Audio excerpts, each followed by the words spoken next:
Welcome to the box office collection show with Ajay Yadav. दोस्तों, Bhojpuri industry की much awaited film होने वाली है रिलीज और इस फिल्म का नाम है रंग दे बसंती। और आज के वीडियो में हम जानने वाले हैं कि फिल्म को कितनी जगह किया जाएगा रिलीज और साथ ही बात करेंगे फिल्म के बजट के बारे में। तो वीडियो को एंड तक जरूर देखें और लाइक सब्सक्राइब करना बिल्कुल ना भूलें। दोस्तों, फिल्म की स्टार कास्ट में है खेसारी लाल यादव, रति पांडे, कुणाल सिंह और अमित तिवारी।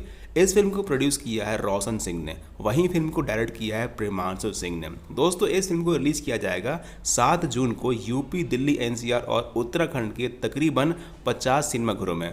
और इस सिनेमाघरों की लिस्ट जारी कर दी गई है, जबकि बिहार के सिनेमाघरों की लिस्ट जारी नहीं की गई है। तो ये बता पाना बहुत ज़्यादा मुश्किल है कि इस फिल्म को 7 जून को बिहार में रिलीज किया जाएगा या फिर नहीं।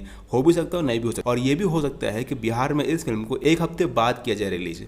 वहीं बात करें फिल्म के बजट के बारे में, तो फिल्म का बजट है 7 से 8 करोड़ रुपए। तो क्या ये फिल्म अपना बजट रिकवर कर सकती है या फिर नहीं कर सकती? तो क्या आपको इंतजार है फिल्म रंग दे बसंती का, और क्या ये फिल्म बॉक्स ऑफिस पे हिट होगी या फ्लॉप होगी?